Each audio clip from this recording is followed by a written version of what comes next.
In a world where fists speak louder than words, where legacy is not handed out but carved from blood and broken bones, boxing has always been the ultimate crucible of identity.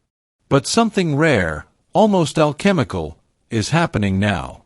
Two separate galaxies of the sport are pulling into the same orbit, threatening to collapse into one singular supernova of transformation. On one side, you have a whirlwind of modern madness.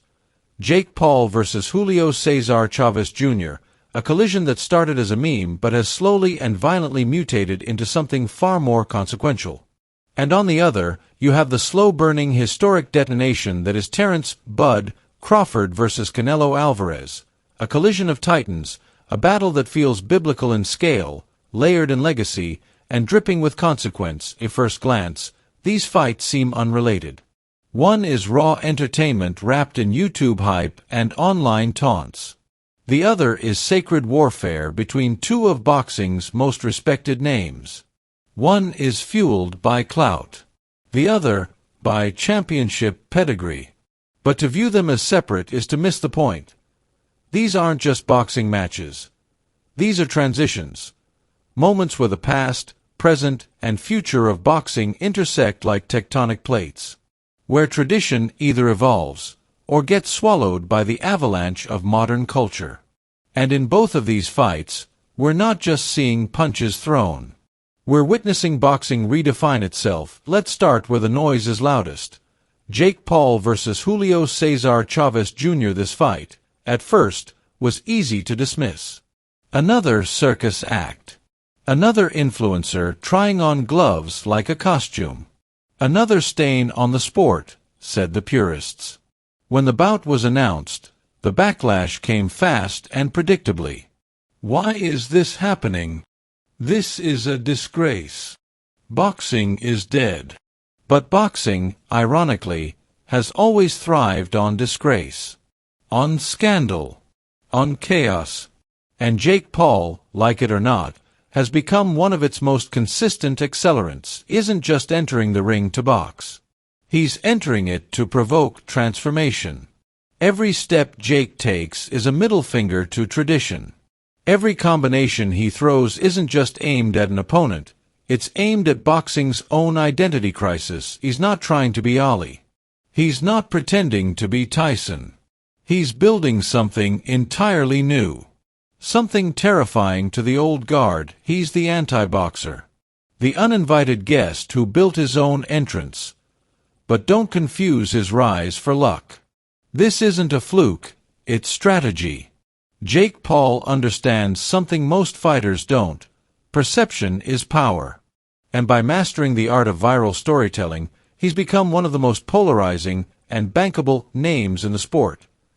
And now, he's stepping in with Julio Cesar Chavez Jr., not a social media star.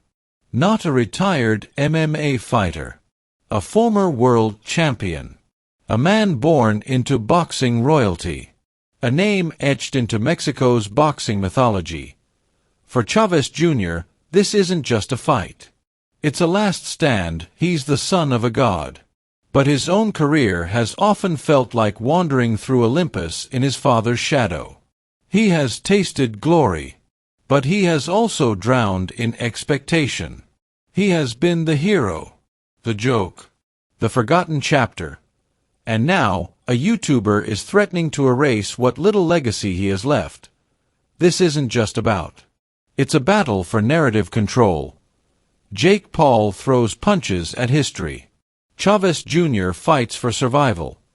Because if Chavez loses, the Chavez name becomes a punchline. A cautionary tale. A meme in its own right. But if Jake wins, he doesn't just gain legitimacy. He breaks a generational barrier in boxing.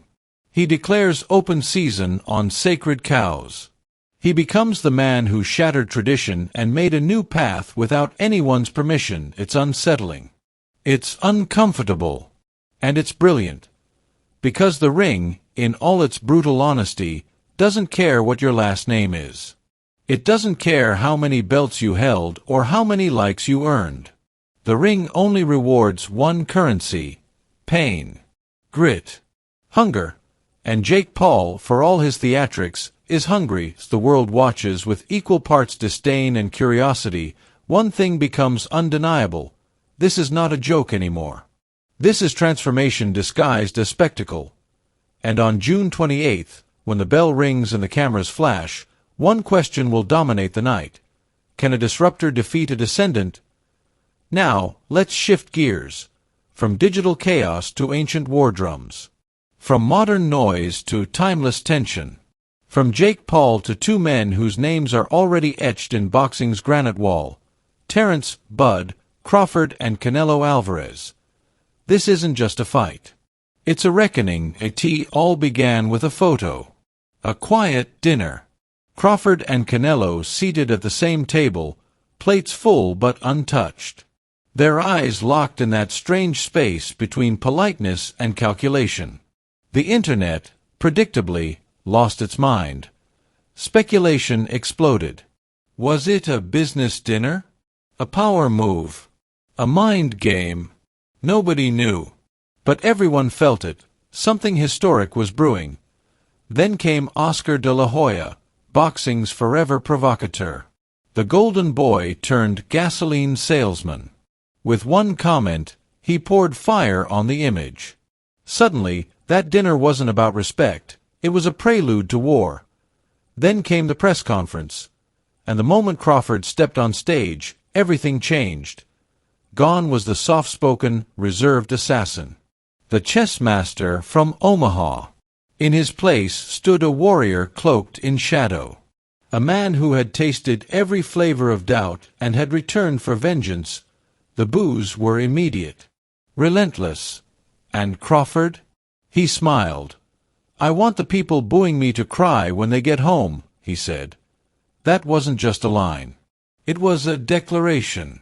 The mask had dropped. The transformation was complete. Crawford didn't just turn heel. He turned into a force. The way he walked. The way he stared through Canelo like he was already measuring his coffin. This was myth-making in real time. He wore purple. Like royalty. Like a villain. Like a god who no longer feared man. And Canelo? For the first time in years, he looked unsure. Not afraid. But momentarily disarmed. Crawford kept walking toward him even after officials tried to break it up. The cameras caught it. The fans felt it. Something shifted. It was psychological warfare. But more than that, it was spiritual. Crawford wasn't just there to promote a fight. He was there to end a myth. No catchweight. No rematch clause. No negotiations. Just violence. I'll run upside his big-ass head, he said when asked about running away. It was comedy. It was cruelty. And it was chilling. Even Bomac, Crawford's longtime trainer, stood beside him like a dam holding back a tsunami. And then came Dana White, UFC kingpin, combat sports revolutionary. The man who once mocked boxing is now standing on a boxing stage. Silent. Present. Warning. And then, Max Kellerman took the mic and with the precision of a poet and the passion of a prophet, he tied the moment to the greats. Ali, Leonard, and Hagler. He wove the current into the historical. He reminded us that this isn't just blood and belts. This is legacy. This is storytelling with broken ribs. But above all, it was Crawford's night. Not because he had won anything, but because he had taken control of the room, of the narrative, of the fear, and Canelo felt it. For the first time, Canelo wasn't the one commanding the storm. He was caught in it. Here's the deeper truth hiding beneath both of these fights. Jake Paul and Terence Crawford are doing the same thing. Not in style, not in skill, but in spirit. They are forcing the sport to confront itself. Jake, by turning ridicule into relevance. Crawford, by turning silence into supremacy. Both are walking forward when others expect retreat. Both are controlling narratives that were never supposed to belong to them. Both are standing at the gates of sacred tradition and kicking them open. And Chavez Jr. and Canelo, they are the keepers. The chosen ones. The protectors of lineage. One trying to salvage his father's name. The other trying to preserve a throne he built with fists and fury. But both are now surrounded by ghosts. Not of the past, but of the future. Because what if Jake Paul is more than a spectacle? What if Terence Crawford is more than a technician? What if boxing, in its wild, imperfect glory, is evolving? Not dying. Not decaying. Evolving. And in that evolution, we see something extraordinary. We see a digital clown turning into a contender. We see a soft-spoken killer becoming the villain we didn't know we needed. We see Chavez Jr. trying to stop a revolution with nothing but pride. We see Canelo realizing that legacy, once questioned, is never safe again on fight night. The gloves will be tied tight. The lights will blaze. The cameras will roll. But beyond the spectacle, something sacred is happening. We're watching the birth of a new boxing era. The old gods of the sport, defined by trainers in smoky gyms and back-alley toughness, are being challenged by new-age warriors born from hashtags and hate comments. But both styles bleed. Both can break jaws. Jake Paul wants legitimacy. Chavez Jr. wants redemption. Crawford wants to conquer legacy. Canelo wants to protect it. Point 4 men. 2 fights. 1 message. Boxing is not dead. It is dangerous again. And as the final bell rings, as the sweat dries, and the crowd either cheers or gasps, one thing will remain. These weren't just fights. These were signals, transitions, warnings, and perhaps, the greatest reminder of all, in the ring, nothing is guaranteed. Not legacy. Not history. Not lineage. Only what you do in those 36 minutes matters.